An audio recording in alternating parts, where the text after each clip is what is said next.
தொடர்ந்து இப்போ கடைசி முறையா பாஜக நமக்கு ஏதாவது பண்ணுமான்னு ஒரு ட்ரை பண்றதுக்காக ஒரு பிரைம் மினிஸ்டர் பாக்கிறதுக்கு இந்த எலெக்ஷன்ஸ்ல யார் கூட கூட்டணி வச்சா நமக்கு அதிக இடங்களை வெற்றி, பாஜகவோ இல்ல பாஜகவோட இருந்த பாமகவோ எந்த ஒரு இடத்தையும் வெற்றி பெற முடியல. இல்ல நான் வந்து எனக்கு பாமகவோட சேர்ந்தா ஒரு 10 இடத்துல வின் பண்ண முடியுமா, அப்ப அது கூட கூட்டணி வைக்கலாம். இருக்கு, நீங்க காலில் விடுறேன்னு சொல்றீங்க, அதிமுக ஒற்றுமைக்காக காலில் விடுறேன், எனக்கு எந்த பதவி வேண்டாம்னு சொல்றீங்க. அப்ப கூட அவர் என்ன சொல்றாரு, எத்தனை ஊருக்கு போனாரு, எத்தனை இடத்துல கொடியேற்றினாரு, அவரோட கட்சி கொடியை ஒண்ணுமே கிடையாது. ஒன் வாய்ஸ் வீடியோஸை லைக் பண்ணுங்க, ஷேர் பண்ணுங்க, சப்ஸ்கிரைப் பண்ணுங்க and மறந்துடாம பெல் பட்டனை பிரஸ் பண்ணுங்க. அன்பு ஒன் வாய்ஸ் தமிழ் நேயர்களுக்கு வணக்கம். நம்முடன் இன்று இணைந்திருப்பவர் முக்கிய மூத்த ஊடகவியலாளர் திரு பிரியன் சார் அவர்கள். அவர்களிடம் கேட்பதற்கு நிறைய இருப்பதால் வாங்க அவங்க கிட்ட கேட்கலாம். வணக்கம் சார், உங்களை வரவேற்பதில் பெருமிதம் அடைகிறோம். வணக்கம் சார். தமிழக தேர்தல் களம் 2026 நாளொரு மேனியும் பொழுதொரு வண்ணமாக நிறைய ட்விஸ்டுகளும் டேர்ன்களும் இருந்து கொண்டிருக்கும் இந்த வேளையில பாமக ஏற்கனவே பாமகவினுடைய நிறுவனர் திரு ராமதாஸ் அவர்களுக்கும் அவருடைய மகன் அன்புமணி ராமதாஸ் அவருக்கும் ஒரு பிளவு ஏற்பட்டு இருக்க பாமகவினுடைய நிறுவனர் ராமதாஸ் அவரின் பிறந்த நாளுக்கு முதல் ஆளாக தமிழக முதலமைச்சர் மு.க.ஸ்டாலின் அவர்கள் வாழ்த்து சொல்லியிருக்காரு. இதை நீங்க எப்படி பாக்குறீங்க? அரசியல் காரணமா வச்சுக்கலாமா இல்லைன்னா அன்பா வச்சுக்கலாமா சார்? இது வந்து ஒரு அடிப்படை நாகரிகம் சம்பந்தப்பட்டது, பண்பாடு சம்பந்தப்பட்டது. அதனால ஒரு பிறந்தநாள் வாழ்த்து சொல்றாங்க. இப்ப மோடி கூட ஸ்டாலினுக்கு பிறந்தநாள் வாழ்த்து சொல்றாரு. அதுக்குன்னு பாஜகவோட திமுக சேர்ந்துருமான? இது ஒரு நாகரிகம் சம்பந்தப்பட்டது, ஒரு பண்பாடு கலாச்சாரம் அது சம்பந்தப்பட்டது. இதுக்கும் அரசியலுக்கும் எந்த தொடர்பும் கிடையாது. இல்ல டிஸ்டன்ஸ் அந்த சூழ்நிலைகள் மாறிக்கொண்டு வரும் இந்த காலகட்டத்துல முதல் ஆளாக வாழ்த்து சொல்வது என்பது, நீங்க கேட்கறதோட அர்த்தம் எனக்கு தெரியுது. அதாவது இதுல ஏதாவது பொலிட்டிக்கல் சிக்னிபிகன்ஸ் இருக்கான்னு கேக்குறீங்க நீங்க. ஆமா சார். பட் அதுல வந்து எந்த விதமான பொலிட்டிக்கல் சிக்னிபிகன்ஸும் இருக்கிற மாதிரி எனக்கு தெரியல. ஏன்னா திமுக என்பது கடந்த 3 தேர்தல்களாக ஒரு கூட்டணி அமைத்து வெற்றியை பார்த்து கொண்டிருக்கிறது. அது பாமக இல்லாம தான் வெற்றியை பார்த்து கொண்டிருக்கிறது. அது பாமக இல்லாதனால அது வன்னியர் ஓட்டுக்களை மட்டும் வாங்கல, வன்னியர் அல்லாத ஓட்டுகளையும் வாங்குது, தலித் ஓட்டுகளையும் வாங்குது. கடந்த சட்டமன்ற தேர்தலில் பாத்தீங்கன்னா 2021 சட்டமன்ற தேர்தலில் பாத்தீங்கன்னா வட மத்திய மாவட்டங்கள்ல ரைட் ஃப்ரம் சென்னையில இருந்து பாத்தீங்கன்னா திருவள்ளூர், காஞ்சிபுரம், அப்படியே கடலூர், விழுப்புரம் பாத்தீங்கன்னா ஒரு 11 மாவட்டங்கள் இருக்கு. 11 மாவட்டங்கள்ல 77 தொகுதிகள் இருக்கு.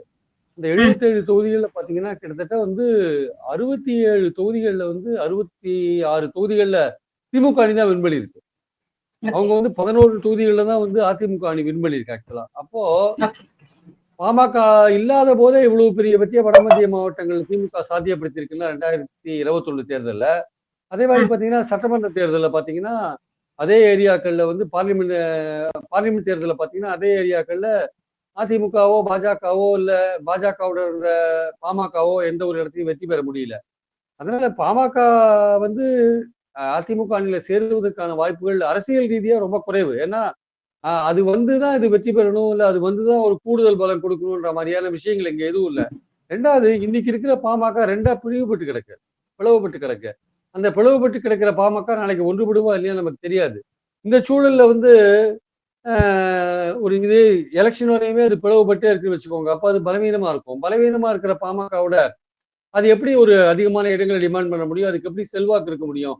ஸோ ஒன்றுபட்டு இருக்கிற பாமகவையே வந்து திமுக ஏத்துக்கல, அது ஏத்துக்காத இருக்கும் போதே வெற்றியை பார்த்துதுன்ற போது அது பிளவுபட்டு இருந்தா திமுக எப்படி ஏத்துப்பாங்க? இல்ல அதுக்கு என்ன அட்வான்டேஜ் இருக்கு திமுகவுக்கு?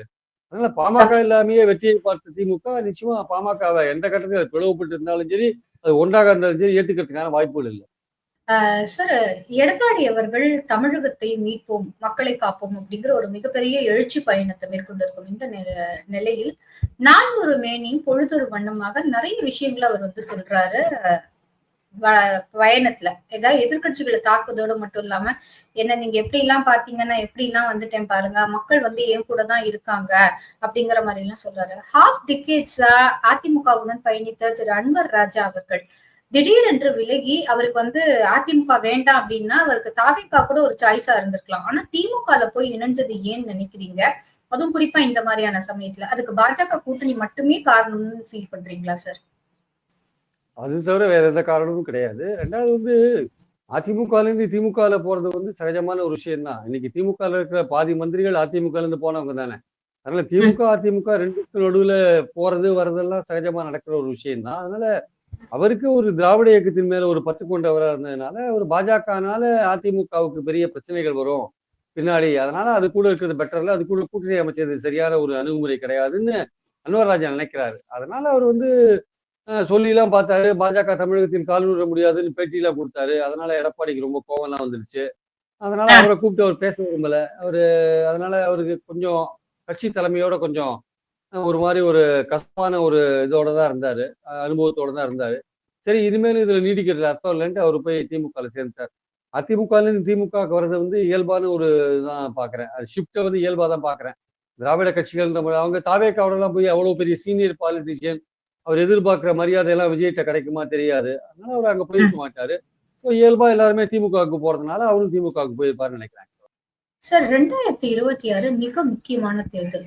அதுவும் குறிப்பா ரொம்ப பெரிய சீனியர் பொலிட்டீஷியனும் ரொம்ப அடிமட்டத்தில இருந்து ஒரு முதலமைச்சராக கழகத்தின் முதலமைச்சராக வரைக்கும் உயர்ந்த திரு ஓபிஎஸ் அவர்களுக்கு ஓபிஎஸ் இல்லாத இந்த தேர்தலை சந்திச்ச போது பாராளுமன்றத்துல எங்கெங்கெல்லாம் அதிமுக வாக்குகள் சரிந்தது அப்படிங்கறத நம்மளால பார்க்க முடிந்தது. அது ஓபிஎஸ் மட்டும் ரீசனா அப்படின்னா அது ஒரு தனி கேள்வி, அதை தனியா வச்சுக்கலாம். ஆனா அதை தாண்டி இப்போ ஓபிஎஸ் அவர் வந்து டெல்லிக்கு ஒரு லெட்டர் எழுதுறாரு. அவருக்கு உடனே மறுநாளே அனுமதி கிடைக்குது. இதெல்லாம் அதிமுக வட்டாரம் எப்படி பார்க்கும்? கண்டிப்பாக இபிஎஸ் அவர்கள் ஓபிஎஸ்ஐ இணைத்துக் கொள்வார்களா? ஓபிஎஸ் டிடிவி அவங்களெல்லாம் ஓபிஎஸ் வந்து தன்னுடைய அரசியலை வந்து கடந்த காலத்துல வந்து சரியா நடத்தாததன் விளைவு வந்து பாத்தீங்கன்னா இன்னைக்கு அவர் வந்து பாஜகவோட ஒரு கெஞ்ச வேண்டிய நிலையில இருக்காரு. அவருக்கு வந்து இபிஎஸோட அவர் நடத்துற அந்த போராட்டம் இருக்குல்ல, அதை வந்து அவர் ஒழுங்கா நடத்தல. கடந்த காலத்துல ஒழுங்கா நடத்தல. ஆக்சுவலா வந்து நீங்க வந்து உங்களை அவர் ஏத்துக்க மாட்டேன்றாரு. உங்களுடைய கோஆர்டினேட்டர்ன்ற போஸ்ட் அவர் ஒத்துக்க மாட்டேன்றாரு. உங்க 2 பேருக்குள்ள வழக்குகள் இருக்கு. நீங்க காலில் விடுறேன்னு சொல்றீங்க. அதிமுக ஒற்றுமைக்காக காலில் விடுறேன், எனக்கு எந்த பதவி வேண்டாம்னு சொல்றீங்க. அப்ப கூட அவர் என்ன சொல்றாரு, காலம் கடந்து போச்சு உங்களை ஏத்துக்க மாட்டேன்றாரு. இப்படிலாம் அவர் சொல்லும்போது அவருக்கு ஒரு பயம் இருக்கு. இபிஎஸ்க்கு என்னன்னா ஓபிஎஸ் எல்லாம் வந்தா நாளைக்கு நம்ம தலைமைக்கு ஏதாவது ஆபத்து வந்துருமோன்னு ஒரு பயம் இருக்கலாம். அதனால அவர் ஏத்துக்காத இருக்காரு. ஆனா அதிமுகவோட ஒற்றுமை கருதி ஏத்துட்டாங்கன்னா வரப்போற எலெக்ஷன்ஸ்ல வந்து நீங்க சொல்ற மாதிரி சவுத்துல வந்து அதிமுகவுக்கு ஒரு அட்வான்டேஜ் இருக்கிறதுக்கான வாய்ப்புகள் இருக்கு. ஆனால் இபிஎஸ் அதுல ரொம்ப பிடிவாதமா இருக்காரு. ஏன்னா அவருடைய பதவிக்கு ஏதாவது ஆபத்து வந்துருமோன்னு ஒருவேளை பயப்படுறாருன்னு. ஸோ அதனால வந்து இப்ப இந்த சூழல்ல வந்து ஓபிஎஸ்க்கு என்ன வழி இருக்கு? ஒண்ணு நீங்க அரசியல் ரீதியா இபிஎஸ் வந்து வீழ்த்தணும். அரசியல் ரீதியா வீழ்த்தணும். அவருக்கு எதிராக போட்டி போட்டு அவரை வீழ்த்தணும். அவர் உங்களை ஏத்துக்க மாட்டேன்றாரு. அவர் அதிமுக ஒற்றுமையை விரும்ப மாட்டேன்றாரு. அவர் உங்களை ஒரு பொருட்டாவே மதிக்கல ஆக்சுவலா. அப்போ நீங்க உங்களுடைய ஸ்ட்ரென்த்தை காமிக்க வேண்டிய நேரம். கடந்த காலத்துல நீங்க அதுக்கான முயற்சிகளை எடுத்திருக்கணும். நீங்க பாஜகவை நம்பினீங்க. பாஜக உங்களுக்கு கை கொடுப்பாங்கன்னு பாத்தீங்க. லாஸ்ட் டைம் அமித்ஷா வந்தபோது சொல்லிட்டாரு, உங்களை அதிமுகவில் சேர்க்கறத பத்தி கேட்டபோது அது அதிமுகவின் உட்கட்சி விவகாரம்னு சொல்லிட்டு போயிட்டாரு. இப்பவும் நீங்க என்டிஏக்குள்ள இருக்கீங்களா இல்லையான்றத வந்து எடப்பாடி ஒத்துக்கவே மாட்டேன்றார். நீங்க என்டிஏக்குள்ள ஓபிஎஸ் இருக்காரா இல்லையானா அதுக்கு பதிலே கிடையாது. ஸோ இந்த மாதிரியான விஷயங்கள் இருக்கும்போது உங்களை அவர் ஏத்துக்கிறதுக்கு அவர் ரெடியா இல்லை. அந்த மாதிரி சூழல்ல வந்து அப்போ உங்க அரசியலை வந்து நீங்க இபிஎஸ்க்கு எதிராக அமைக்கும் பொழுது அவரை வீழ்த்துற மாதிரியான ஒரு அரசியலை நீங்க செட் பண்ணணும். அப்போ அது என்ன மாதிரி நீங்க பாஜகவை நம்பிட்டு இருக்கீங்க. பிரைம் மினிஸ்டருக்கு லெட்டர் எழுதுறீங்க. பிரைம் மினிஸ்டர் உங்களுக்கு ஏதாவது உதவுவார்னு பாக்குறீங்க. அவங்க எந்த விதத்துல உதவ மாட்டாங்க. ஏன்னா பாஜகவுக்கு வந்து அதிமுக முக்கியம். அதிமுக எடப்பாடி தலைமையில ஒரு அமைப்பு ரீதியா ஒரு கட்சியை வந்து எடப்பாடி வச்சிட்டு இருக்காரு. அந்த அமைப்புல வந்து எம்எல்ஏக்கள் இருக்காங்க. அந்த கட்சி வந்து அவர் பின்னாடி இருக்கு. அந்த அமைப்பு முக்கியன்றதுனால பாஜக இபிஎஸ்க்கு தான் முக்கியத்துவம் கொடுப்பாங்களே தவிர உங்களுக்கு அவங்க முக்கியத்துவம் கொடுப்பாங்களா சொல்ல முடியாது. உங்களை கடைசி நேரத்துல கைவிட்டாலும் விட்டுவாங்க, சொல்ல முடியாது. அப்போ நீங்க உங்களுடைய ஃபைட்டை வந்து இபிஎஸ்க்கு எதிரான உங்க ஃபைட்டை நீங்க உங்க தனிப்பட்ட முறையில நீங்க அமைச்சு அதுக்கான வழிகளை ஸ்ட்ராட்டஜியை நீங்க கையாளணுமே தவிர நீங்க பாஜகவை நம்பி உங்க ஃபைட்ல நீங்க அமைச்சிக்க முடியாது. அதனால நீங்க இனிமேதான் நீங்க தொடர்ந்து இப்போ கடைசி முறையா பாஜக நமக்கு ஏதாவது பண்ணுமான்னு ஒரு ட்ரை பண்றதுக்காக ஒரு பிரைம் மினிஸ்டர் பாக்கிறதுக்கு முயற்சி பண்றாரு. அந்த முயற்சி அவருக்கு பலன் அளிக்குமா பலன் அளிக்காதா நமக்கு தெரியல. ஆனால் பாஜகவை பொறுத்த மட்டில் இபிஎஸ்சிக்கு எதிரான அவருடைய அந்த போராட்டம் என்பது அதுக்கு எந்த விதத்திலையும் அவங்க உதவுவாங்களான்றது எனக்கு சந்தேகமா இருக்கு. அதை வந்து ஓபிஎஸ் தனக்குத்தானே ஒரு ஸ்ட்ராட்டஜியோட அமைத்துக் கொள்ள வேண்டும். அதை வந்து கடந்த காலத்துல மிஸ் பண்ணிட்டார். அதனாலதான் இவ்வளவு பரிதாபமான ஒரு பொசிஷன்ல வந்து நிக்கிறார் அவரு. இல்லாட்டி வந்து இந்த மாதிரிலாம் ஒரு லெட்டர் எழுத வேண்டிய அவசியம். சார், மாநிலங்களவை உறுப்பினர் திரு கமலஹாசன் விழுமிய முறைமையுடன் உறுதி கூறுகிறேன் அப்படின்னு சொல்லியிருக்காரு.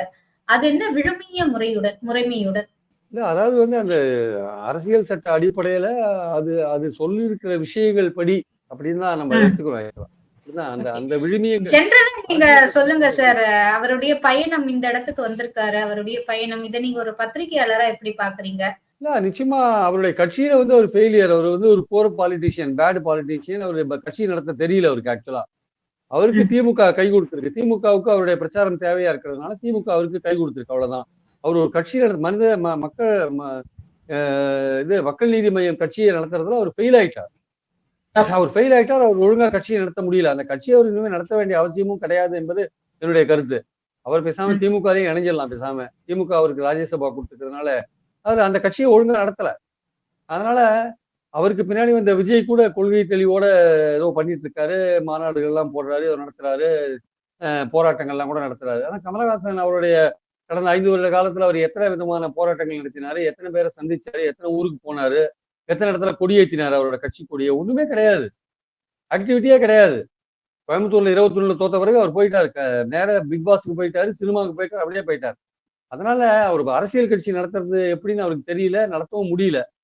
தக்க சமயத்துல வந்து அவருக்கு திமுக அவருக்கு கை கொடுத்து அவரை வந்து அவர் பிரச்சாரம் பண்றதுனால திமுக அவருக்கு வந்து ராஜ்யசபா கொடுத்து அவரை வந்து அரவணைச்சிட்டு இருக்காங்க.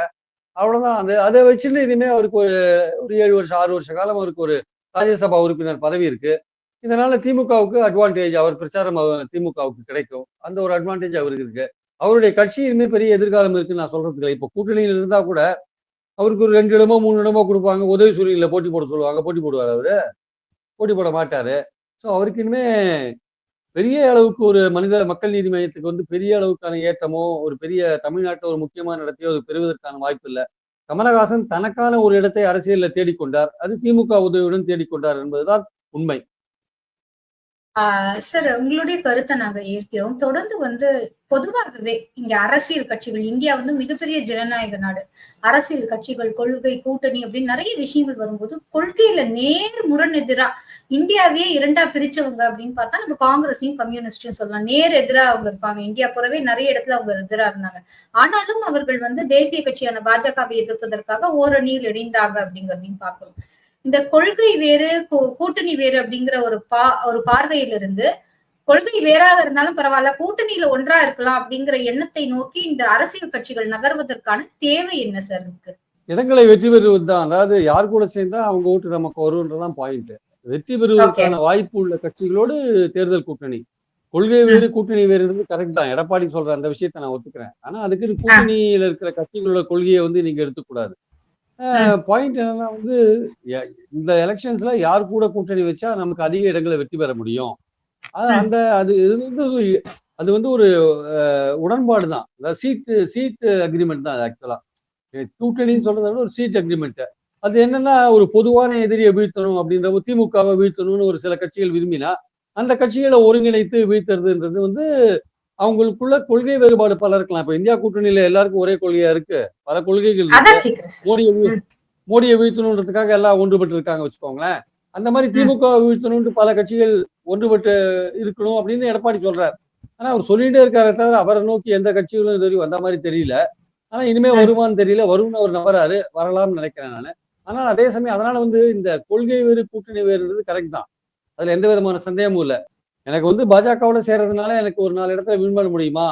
இல்ல நான் வந்து எனக்கு பாமகவோட சேர்ந்தா ஒரு 10 இடத்துல வின் பண்ண முடியுமா? அப்ப அது கூட கூட்டணி வைக்கலாம். என்னால உங்களுக்கு எவ்வளவு ஆதாயம், உன்னால எங்களுக்கு எவ்வளவு ஆதாயம், அந்த அடிப்படையில தான் வந்து அந்த கூட்டணிகள் அமையதே தவிர இதுல பெரிய அளவுக்கு கொள்கை ஒற்றுமையெல்லாம் கிடையாது.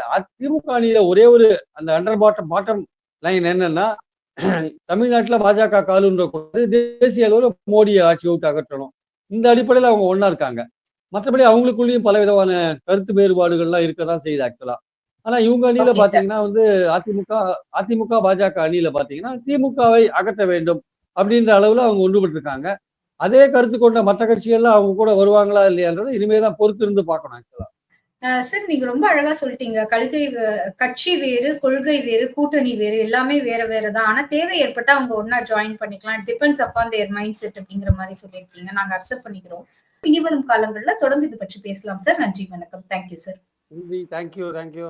ஆன் வாய்ஸ் வீடியோஸை லைக் பண்ணுங்க, ஷேர் பண்ணுங்க, சப்ஸ்கிரைப் பண்ணுங்க அண்ட் மறந்துடாம பெல் பட்டனை பிரஸ் பண்ணுங்க.